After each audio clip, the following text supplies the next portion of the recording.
Welcome to the Starter Girlz podcast, your ultimate source of inspiration and empowerment. We're here to help women succeed in every area of their lives: career, money, relationships, and health and well-being, while celebrating the remarkable journeys of individuals from all walks of life who've achieved amazing things.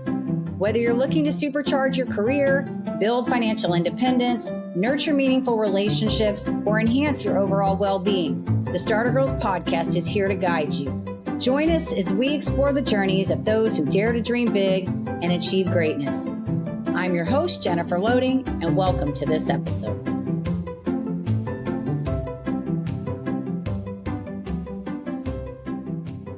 Welcome to another episode of the Starter Girlz podcast. Wherever you are tuning in today, we are so glad to have you. I'm your host, Jennifer Loehding. Super excited about my guest today. So today, I want to ask you, what does it take to thrive under pressure and perform your best when it matters most? My guest today has spent decades helping individuals and organizations unlock clarity, overcome stress, and achieve extraordinary results in high-stake environments. And so you guys are going to get to hear from him in just a few minutes. But before we do that, I do need to do a quick shout out to our sponsor. This episode is brought to you by Walt Mills Productions. Need to add excitement to your YouTube videos or some expert hands for editing? Look no further. Walt Mills is the solution you've been searching for. Walt is not only your go-to guy for spicing up content, he's the force behind a thriving film production company with numerous titles in the pipeline. Always on the lookout for raw talent, Walt is eager to collaborate on film and internet productions. With a background deeply rooted in entertainment and promotion, Walt Mills leverages years of skills to give you the spotlight you deserve.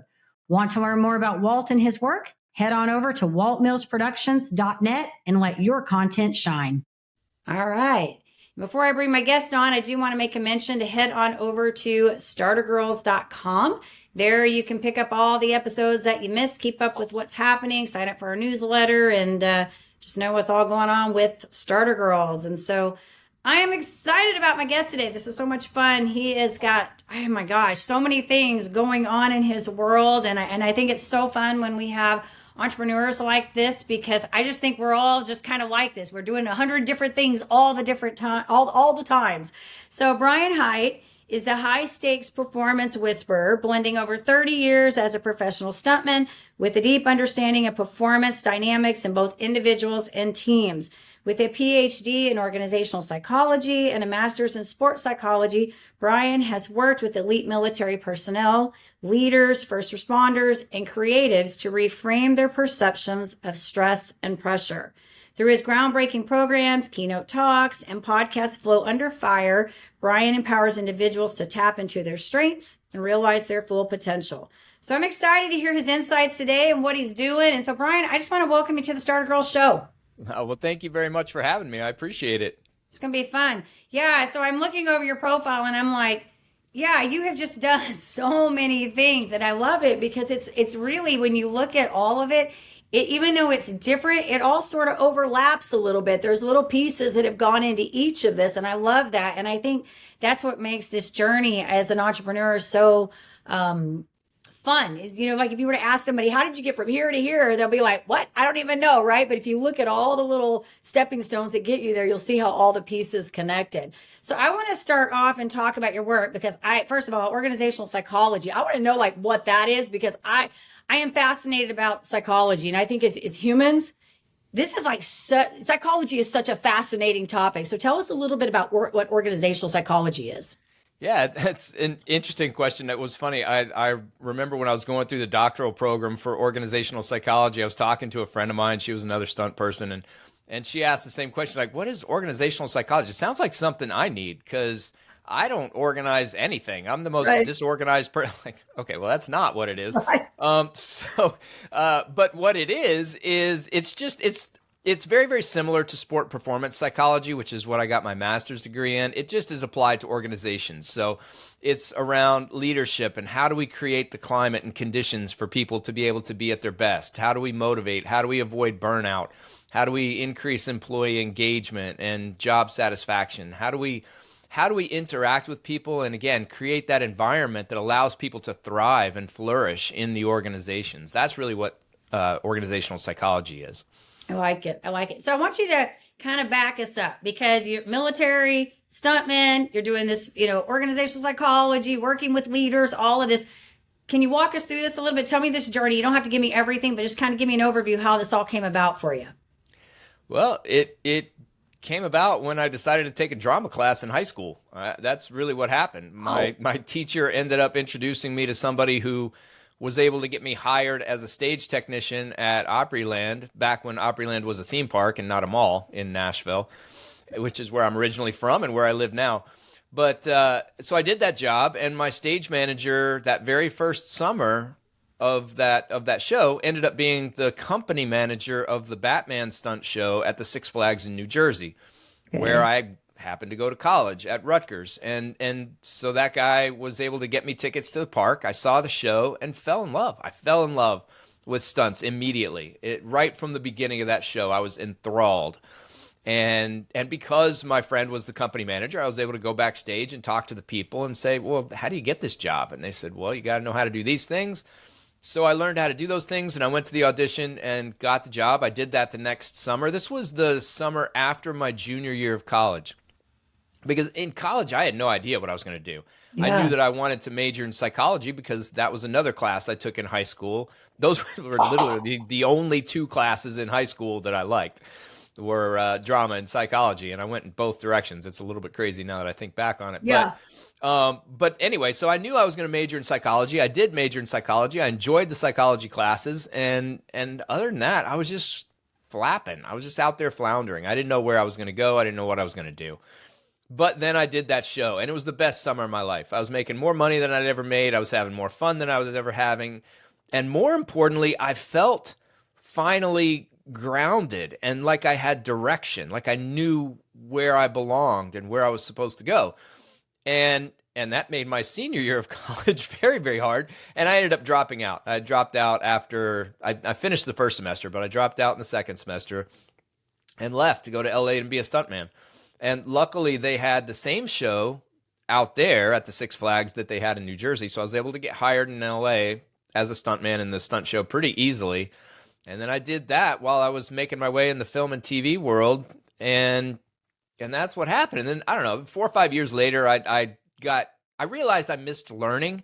Yeah. So I went back, I finished the bachelor's degree, and then I continued on with the master's and the PhD, but not because I ever thought that I'd make a living or have a career in those areas. It was just like you said, it's interesting. It has always interested me. It's this idea of the mind and the power that it has over our daily lives, and in particular, our performance situations and how well we do when it really matters. That to me has always been intriguing. So that's why I was in the programs. I just expected I'd be a stuntman forever. And then life does what it does, and I found myself in Washington State working as a consultant for the U.S. Army as a sport and performance psychology consultant. And I did that for 2 years, and that was fun. Got to do some cool things, and that program was specifically geared toward performance, meaning the soldiers, we go out to the range and help them shoot better, or the physical training that they do and help them, stay focused and get in shape more efficiently, or the combat engineers finding IEDs better, or the artillery people and the shooting the cannons. So all of that stuff is what it is that I did there. 2 years later, I ended up leaving that job, going back to LA, doing stunts again for another 4 or 5 years. And then rinse and repeat. I went back to the Army job again, but this time out in the Nashville area. I went to Fort Campbell. Okay. And they had expanded the program in a really important way, at least for me, and particularly at that point in my life. They still had the performance side of it, and that was great, but they had added a resilience side.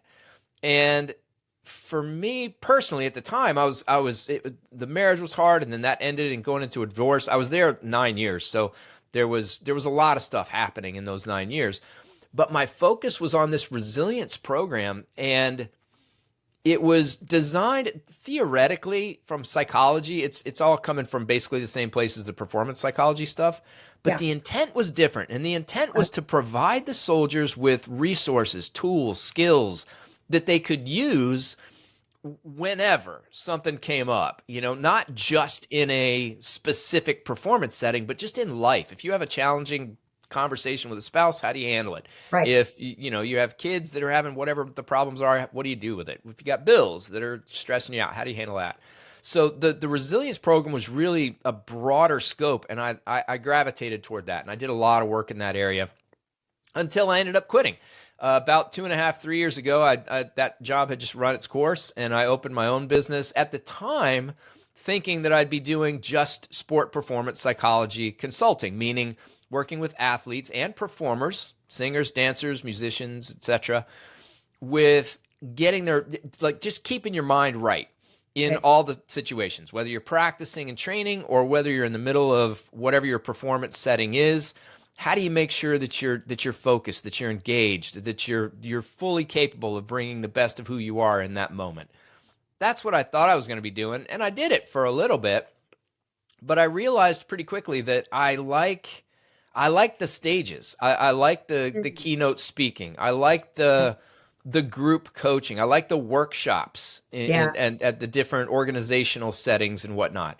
So I shifted gears a little bit and switched over to Brian Hite Global, which is what my business is now. And that's what I do. I do keynote speaking. I do workshops. I have some group coaching classes set up. I'll still do some individual coaching from time to time. I'm just more choosy. I'm pickier about who it is that I take.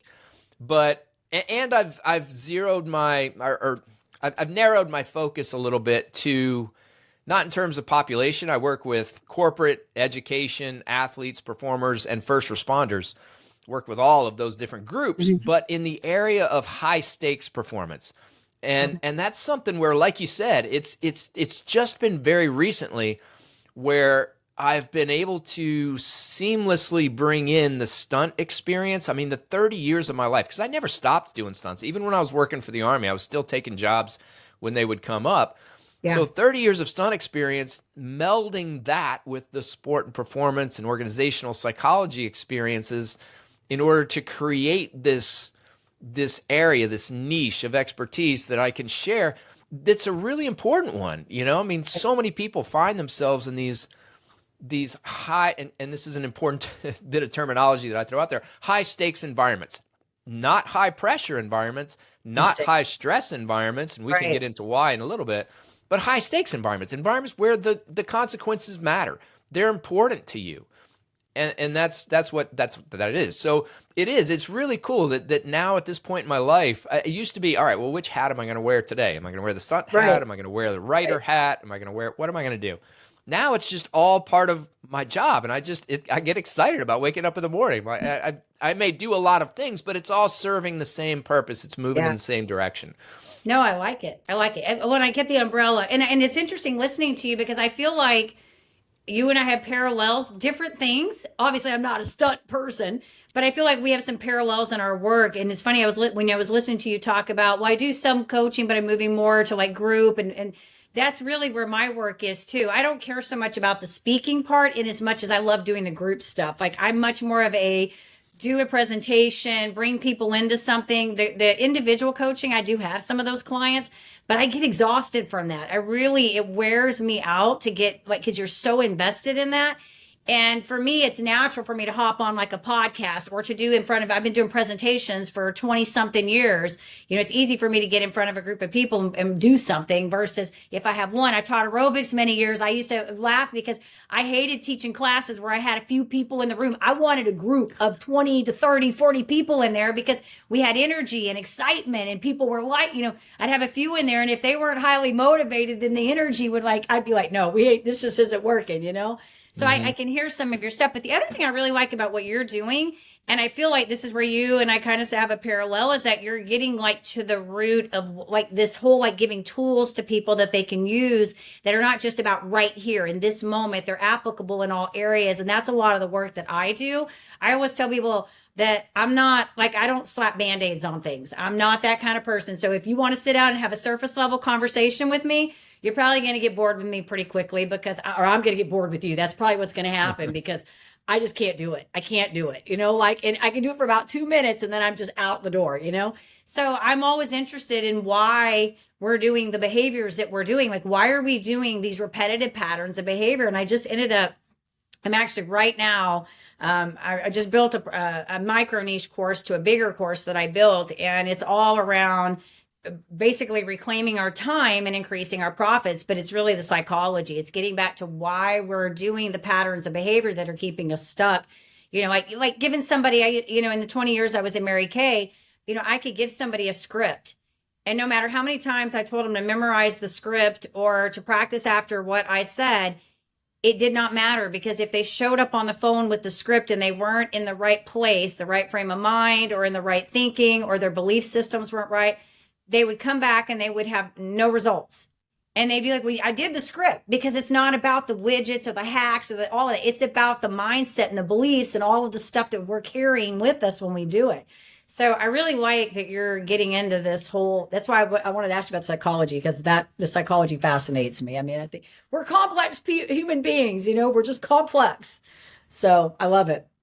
Yeah, no, the complexity is something that I lean into as well. And I tell all my clients too, I'm like, yes, I'm a sport performance organizational psychology person. And when we think of psychology, we think of the mind, and you should, because that's really what it is.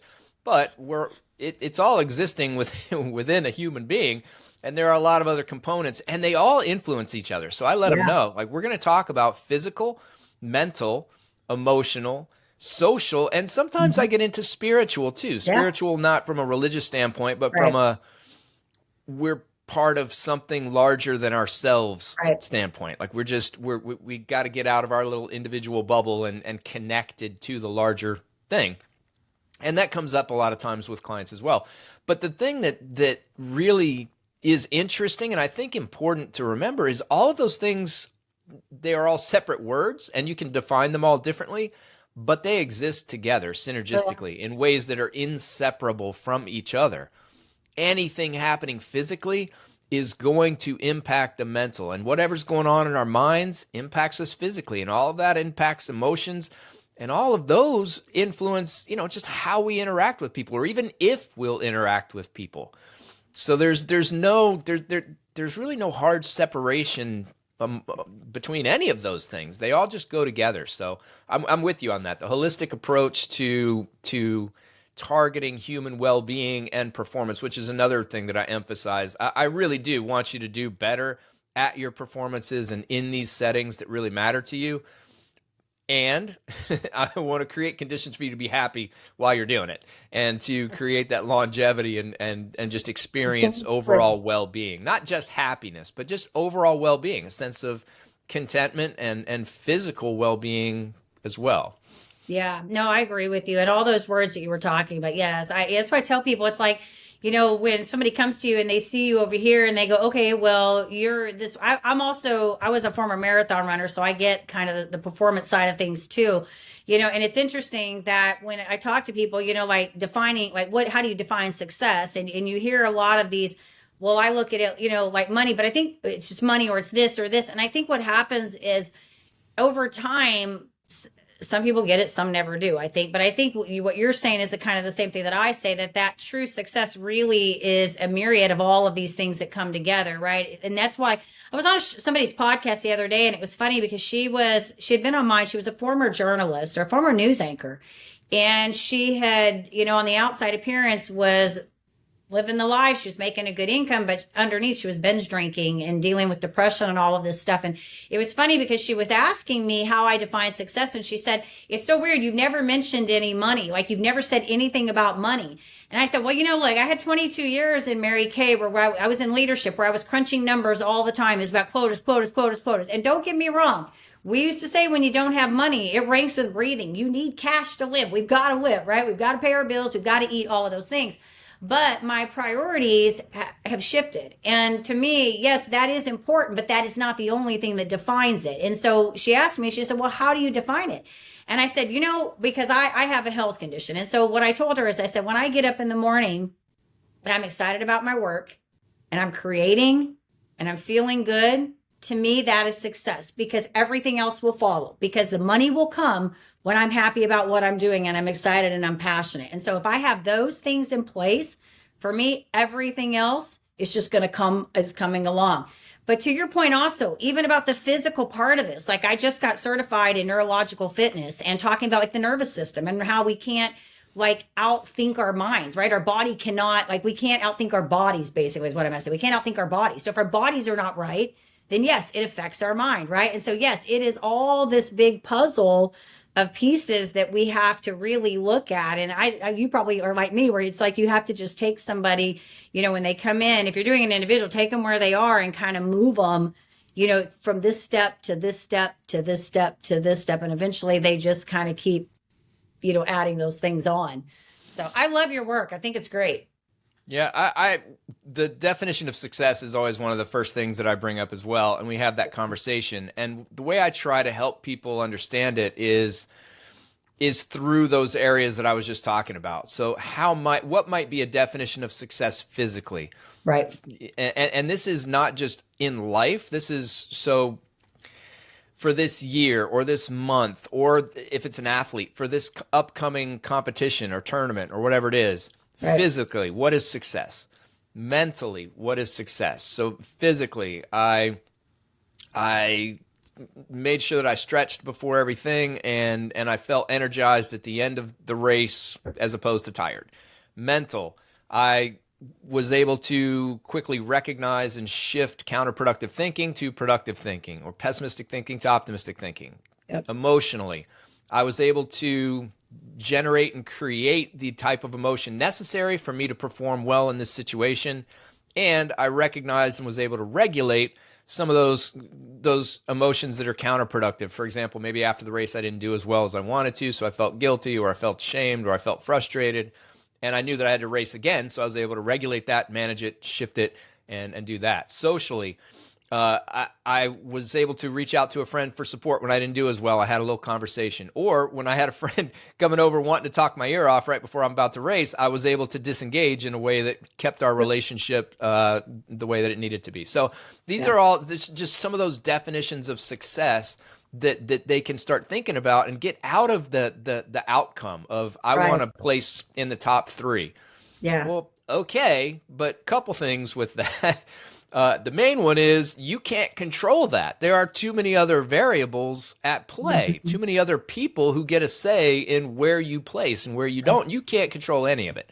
So let's talk about, number one, what are some other definitions of success in these key areas?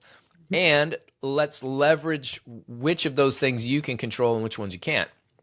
So, and that's really a place where I start often with people.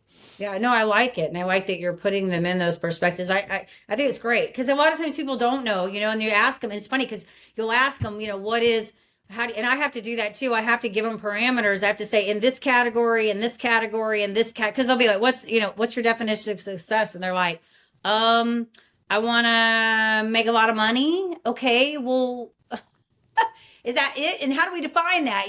But I think the here that I really like what you pointed out is, the end result, coming back to how do we create the wins that are actually attainable? Because I do think a lot of times, even as an athlete, I know my husband's an endurance athlete, and I haven't always been an athlete, but I was a runner for a long time. And I know it's easy to get wrapped up into those, you're trying to be at a certain, in your age group or whatever, you want to win first or second or third place in your age group. And you never know who's going to show up that day on the race, right? You're not running the Olympics. So you know who the runners are coming in. You're doing another type and somebody's coming in or whatever. And, how do you set these metrics that are actually stretching you, but they're attainable to create some kind of a win where you don't just get exhausted when you don't get to the end, right? Like I used to use the parallel, like when you run the marathon, you spend all this time training, right? It's kind of like having a baby. You spend all this time, then you get to the end and you're like, oh, it's over. Now what? Right? Because you never enjoyed the process going from here to here. You were so hell bent on the end result, getting to that day. And now it's over. And you're like, now how do I top that? Or like, what do I do now? And so I like, this idea of creating these wins that you can get and defining success in a way that's measurable, stretching, but measurable, and to help, create the win and the confidence. Well, and the other piece too, there are a couple things in what you said. I mean, one is if the definition of success is the outcome, again, we don't have a whole lot of control over that. So it makes sense to back it up a step. So let's just go backwards. Okay, so let's say you ask a soccer player, what do you want to do? Like, what's success? Well, we're going to win the tournament. Great. Okay, so how do you win the tournament? Well, we have to win more games than the other teams do. Great. You're absolutely right. So how do you win games? Well, we score more goals than the other team does. Yes, you do. So how do you score goals? Well, we pass well, we shoot well, we get up off the ground when we make mistakes, we keep our attitude and energy levels where they need to be. Yeah, that's what you do. So let's start making some objectives and goals around that, because that you can control. And like you just pointed out, all of those things are what are necessary for your end state that you want. So rather than focusing on the end state, which is useless, we focus on the things that we can do in the moment that will set conditions for that end state to manifest. So that's one big thing. And then goals, like you were saying, one of the things that can be problematic with that is what you just described, which has a name. It's called the hedonic treadmill, where we set a goal, we achieve the goal, we get very, very happy for a little bit, and then we're not happy anymore, and then we have to find something else to go pursue. So if our entire lives are centered around these objectives that we define for ourselves or that are defined for us in some cases, if that's all we have, then yeah, there are very, very short, small, minuscule pockets of excitement, joy, happiness. The rest is just spent in desire, craving, unhappiness, dissatisfaction with where we are. And that's not a good way to spend life. So understanding how we can embrace the process, put our attention on those things in the moment that will ultimately lead us to that end goal, that's where we can truly experience well-being, I believe. Yeah, no, I agree with you on all of it. I think we're on a similar page. I always love it when I meet people that are kind of doing similar work, because it's like, you get it. Because I feel like there's so many people out there that are in the space that we do, the coaching space, leadership, executive, all of that stuff that we do. And I, I've always been really interested in, I was in leadership for a very long time, so I get the leadership stuff. I love all that, but I'm really interested in the entrepreneur, the human being, them as the entrepreneur and the leader within themselves, because I know that when we get right with ourselves, when we can learn to find that joy and that happiness, and that comes from all of these things you and I've been talking about here, right? Like focusing on the journey and the creating the wins in between, and even discipline. I mean, you were alluding to some of that when we talk about creating those things we can control to get to the end thing that we're wanting to get or whatever, right? All of these things that we're doing, I feel like when we put the emphasis in the right place and really get to understanding why we're doing those things, I feel like it's a good thing. And that's what I've always been interested in, is how do we help people evolve? Because like you said in the very beginning, they show up differently. Their relationships are different. Like everything about their world is different when they show up healthy and whole and in their term of success, whatever, whatever that healthy definition of success looks in all those categories. Mm-hmm. Yeah, one of the things that you just mentioned about entrepreneur, a lot of people, that's what this is associated with, is you start your own business, and there are some aspects to that. But I like to think about terms differently, and this is kind of where my approach to pressure and stress come from too. But for example, when I say performance, most people think about the stage or the athletic realm or whatever it is, but it doesn't have to be. It can. The way that I define performance, it's anything that we're doing that we really care about doing well, where the consequences are important to us. That's a performance. Right. And I mentioned a couple earlier. If you have a conversation with a spouse that it's not going to be a fun conversation, but it is a necessary conversation, that is a performance. Disciplining a kid, that is a performance. Leading a meeting at work, that's a performance. A meeting with a parent-teacher conference, that's a performance, or it can be, so it really depends on what we think is important. That's a performance. Another word that I like to define more broadly is leader, because again, that in our minds tends to trigger the thought of the formal leader who is in a leadership position, who is in charge of people. And it's very easy to see all that very explicitly. But there are a couple other forms of leader. One is an informal leader, and that's just a person who's in a group who, for whatever reason, they just have leadership qualities and people look to them for advice. They're not in any formal leadership role, but that's kind of the role that they play.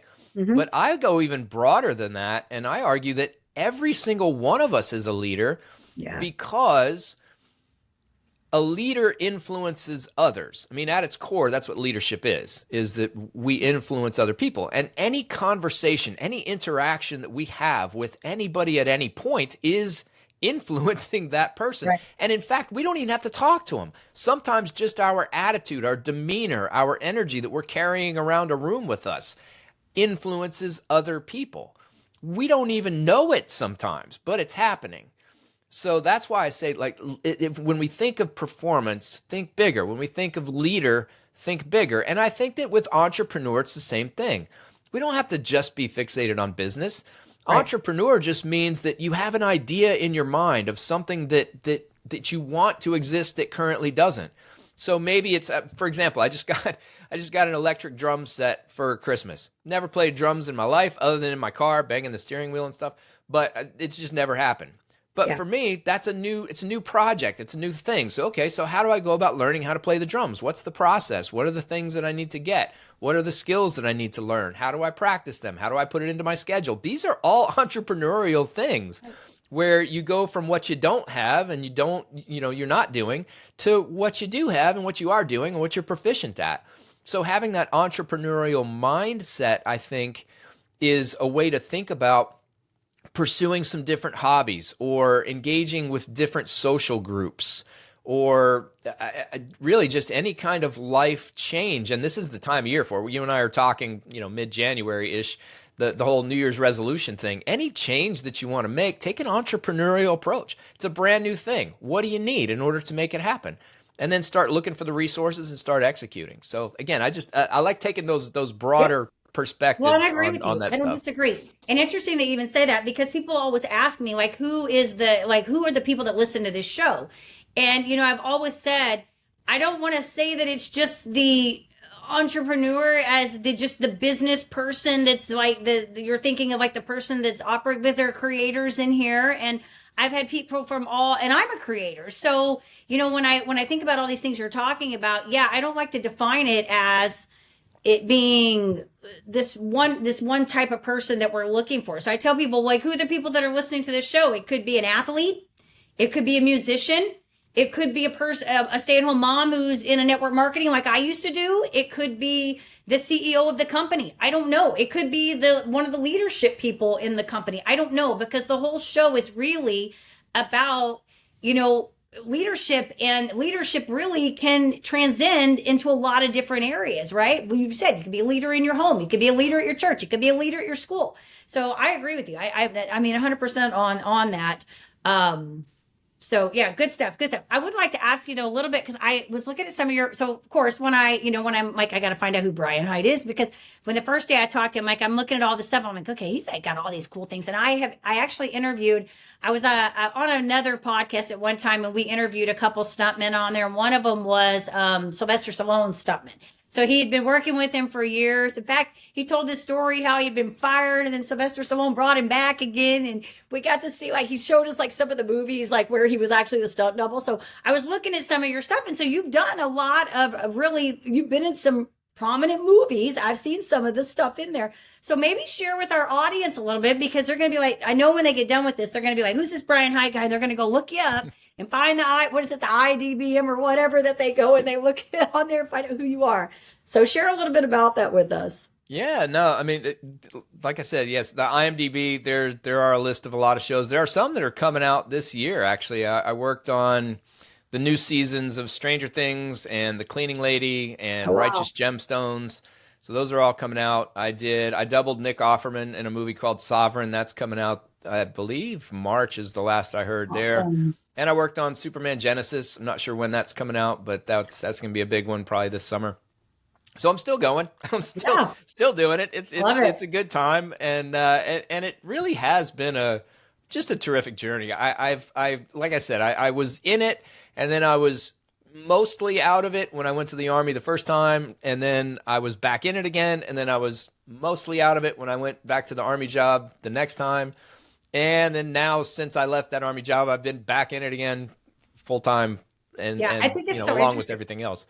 Yeah, So I it's think it's it's interesting. just a great group of people. It's a fun place where you get to, even if it's, I've done, I don't know how many fight scenes, but every single one of them is different. I've fallen down a bunch of flights of stairs, but every time it's different. The stairs are different. The story, the thing that you're supposed to do is different. I've been hit by a car probably a dozen times. Oh Every single gosh. time it's different.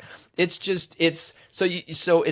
not doing the same thing every day Right. when you show up on set, even if it's on the same show. If you're on a show for a month, there's nothing that's the same. You're maybe in a different location, or you're on stage this day, or today, you worked in the day, and then next time it's night, and there's just always a different dynamic. So Yeah. it is a fun environment. I'm incredibly grateful to have been able to spend the 30 years that I've spent doing it.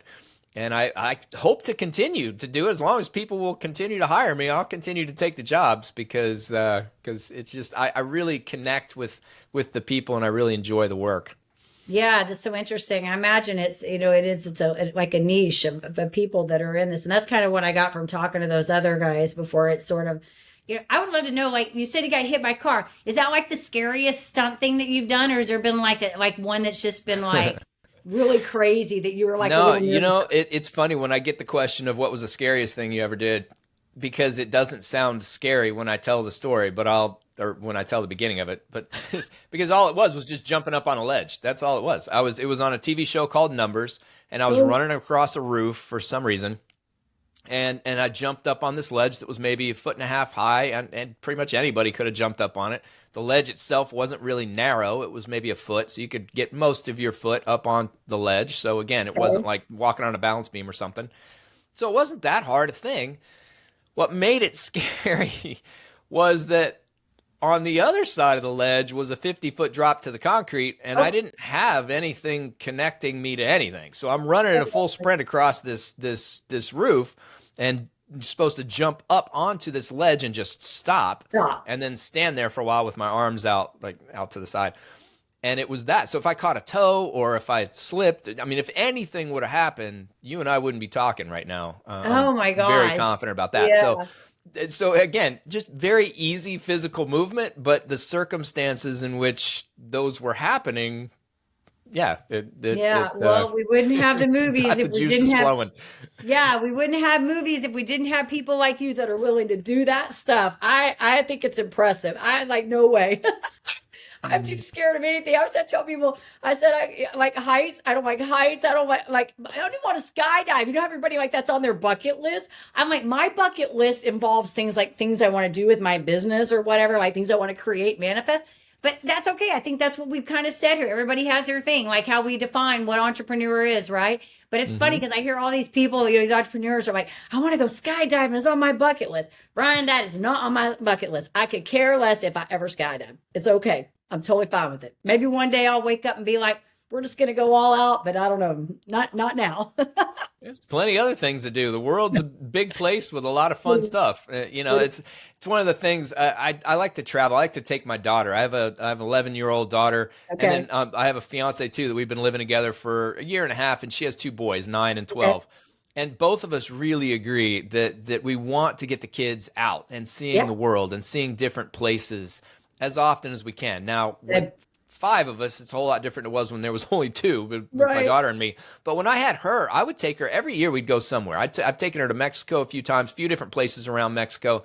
Taken her to Hawaii. I've taken her to New York. We've gone a lot of different places because there's just so much to do. And when I think of it, she's like, "Can we go back to New York, or can we go back to Hawaii?" I'm like, "No, man. The world's a huge place. We got to go somewhere else. Let's go do something different." And so I really have that attitude. And so whatever, skydive or don't skydive, there's plenty of other stuff out there that Yeah. And I'm not worried about it. I just think it's funny because it's not one. But you know what? I think it's great that you're taking your daughter traveling because I agree with you. That is an experience of its own. My middle child went, she's 20, just turned 24, and she went to Europe saved her money up and went to Europe for the summer. But it was crazy because she flew into Ireland and went to the St. Patty's Day there, which was kind of an interesting experience. And then she flew to Germany and went to Switzerland and then France, and then back to Amsterdam and flew home. And she said it was like the best time ever. I mean, but it was so fun to just kind of listen to her experience, like just the nuances of the language and the cultural differences and funny things like how you can't get iced coffee over there. Like you just can't get it. They don't do it there, you know, and you think we do that here everywhere, you know? So I think I think traveling for anyone is good if you can do it. And I think it's admirable that you're taking your dog, taking the kids to do that because it makes them aware of other, cultures and just even different parts of this country. People do different things, so I think it's good.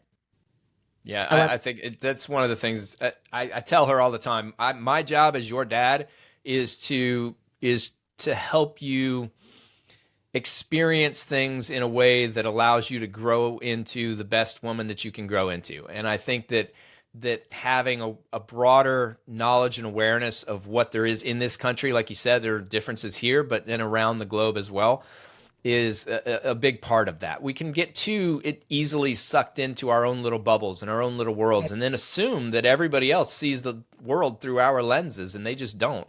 And I think that's an important perspective to be able to take, to step out of ourselves and into other people's shoes. And you can't help but do that when you go to a different culture because they're doing things and you look at it like, what is happening right now? Then you ask some questions. And all right, well, yeah, I see that. We don't do that at home. I wonder why we don't. I mean, that's truly some of the coolest moments that I've had. I'm like, what are you guys doing? They tell me, and well, okay, we should do that. I don't know what's wrong with the U.S. Why aren't we working that way too? Right. So anyway, it's a fun thing.